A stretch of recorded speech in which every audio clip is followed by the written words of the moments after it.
राधे राधे सभी को। आज विप्रो बायबैक एक्सेप्टेंस रेशियो की बात कर लेते हैं। देखो, विप्रो बायबैक का जो एक्सेप्टेंस रेशियो रहा वो रहा लगभग 34 से 35% के आसपास। मतलब अगर आप लोगों ने 100 रुपए इसमें लगाए होंगे तो जो एक्सेप्ट हुए हैं वो शेयर वो हुए हैं लगभग 34। रिमेनिंग शेयर जो है वो कल तक आपके अनब्लॉक हो जाएंगे। अब देखो, सबसे बड़ी दिक्कत क्या है ना, लोगों ने इसको 200 रुपए पे खरीदा, बहुत सारी वीडियोस देख के 205 रुपए पे खरीदा, जहां लोगों ने बोला था कि एक्सेप्टेंस रेशियो 45% रह जाएगा, 50% हो जाएगा, वहां पर ये रहा है सिर्फ 34%।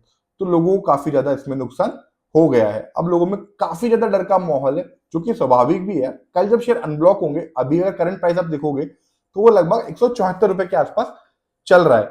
हाई चांसेस है कि यार कल जब मार्केट खुलेगा और ये शेयर जो रिमेनिंग अनब्लॉक होंगे तो एक बार के लिए सारे के सारा मार्केट में शेयर्स आएंगे ही आएंगे। तो काफी ज्यादा पैनिक सेलिंग हमको देखने को मिल सकती है।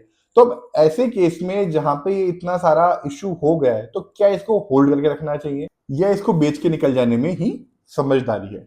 बहुत ही आसान भाषा में समझाता हूँ। देखो, अभी मैं ब्रेक इवन की बात आपसे नहीं करूंगा कि यार 200 रुपए पे लिया था तो आपका ब्रेक इवन 169 आ रहा है या 170 आ रहा है, 174 आ रहा है। कोई उसका लॉजिक ही नहीं है भाई। रिटेल इन्वेस्टर को ये समझना है कि भाई मुझे करना क्या है। मैं अगर अपनी पर्सनल बात करूँ ना, तो देखो यहाँ पे दो सिनेरियो बहुत ज्यादा केस में बनते हैं। पहला सिनेरियो तो ये कि भाई मुझे पैसे की बहुत ज्यादा जरूरत है। तो उस केस में देखो, चाहे मुझे लॉस हो चाहे मुझे प्रॉफिट हो, फर्क नहीं पड़ता है। अगर मुझे पैसे की जरूरत है तो मैं यहाँ पे सीधा सीधा क्या करूंगा, मैं अपने शेयर्स को बेच के निकल जाऊंगा, जो भी भाव मुझे मिलता है। दूसरा केस क्या है कि भाई हाँ, मुझे पैसे की भी जरूरत नहीं है और मैं 6 महीने 10 महीने साल भर तक विप्रो के शेयर को होल्ड करके रख सकता हूं। देखो, मैं आपको ना आज एक सुझाव देता हूँ। सुझाव तो क्या, मतलब मेरे पर्सनल ओपिनियन है, कोई बाय और सेल रिकमेंडेशन नहीं है ये। मुझे लगता है कि आईटी सेक्टर का जो बॉटम आना था ना, वो आ गया है। अब इससे ज्यादा आईटी सेक्टर गिरना मुझे बहुत ज्यादा मुश्किल नजर आ रहा है। अगर आप एआई का भी देखोगे ना, तो एआई में भी काफी ज्यादा इस टाइम डर का माहौल है। अगर आप एआई का भी देखोगे ना, तो एआई में भी यार ऐसा नहीं है कि यार बहुत ज्यादा आप सब एआई एआई की तरफ जा रहे हैं। हाँ देखो, फ्यूचर एआई है, कोई डाउट नहीं है। लेकिन एआई के साथ साथ जो सबसे बड़ी समस्या, जो सबसे बड़ी दिक्कत आ रही है ना, वो आ रही है साइबर अटैक की। जी हाँ, काफी 5 AI है जो है, मुझे नाम एकदम याद नहीं आ रहा, उसने वार्न भी किया है कि जो साइबर अटैक साल भर में उसमें होते थे ना, वो महीने भर में भी हो सकते हैं। तो भाई इसीलिए आईटी सेक्टर को कहीं ना कहीं इस चीज का फायदा मिल सकता है। कि अब मुझे आप एक बात बताओ, मैं आपको बोलूं कि यार आपको रिस्क है, तो आप पहले साइबर सिक्योरिटी पे ज्यादा फोकस करोगे या एआई पे ज्यादा फोकस करोगे? डेफिनेटली साइबर सिक्योरिटी पे ज्यादा फोकस करोगे। और जब आप साइबर सिक्योरिटी पे ज्यादा फोकस करोगे तो इस सबको बनाने के लिए, इस साइबर अटैक से, एआई की साइबर अटैक से बचने के लिए आप किस कंपनी में निवेश करोगे? डेफिनेटली आईटी कंपनी में निवेश करोगे। तो आईटी सेक्टर को डेफिनेटली प्रोजेक्ट्स मिलेंगे। आईटी, माइक्रोसॉफ्ट हो गया, जो भी हो गया, वही सब चीजें बचने के लिए काम करेगी।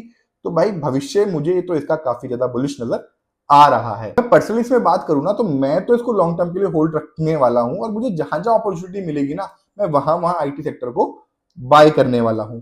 देखो, प्रेशर अभी है, रिटेल बेच रहा है, पैनिक आया हुआ है, सारी बातें सही है, लेकिन लॉन्ग टर्म के लिहाज से मैं पर्टिकुलरली अभी भी इसमें बुलिश हूं। मुझे नहीं लगता कि आईटी सेक्टर फ्यूचर में और ज्यादा गिरेगा।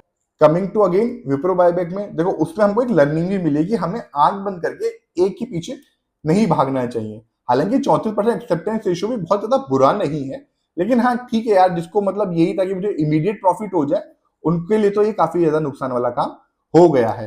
एक लर्निंग और हमको मिली है कि भाई जब भी हम किसी शेयर को खरीदें या कुछ भी करें, तो हमारा जितना पोर्टफोलियो का साइज है, हम कोशिश करें कि 5%, 7% या मैक्सिमम 10% से ज्यादा उस शेयर में हम निवेश नहीं करें। यार आप विप्रो के बायबैक को लेकर क्या करने वाले हो, कमेंट सेक्शन में जरूर बताना। एक बात और, मैं कोई सेबी रजिस्टर्ड नहीं, ये सारी जानकारी एजुकेशन पर्पस के लिए थी। वीडियो अगर अच्छा लगा हो तो लाइक कमेंट शेयर जरूर कर देना, और जानकारी अच्छी लगे तो फॉलो कर लेना फाइनेंस विद अमन जी को।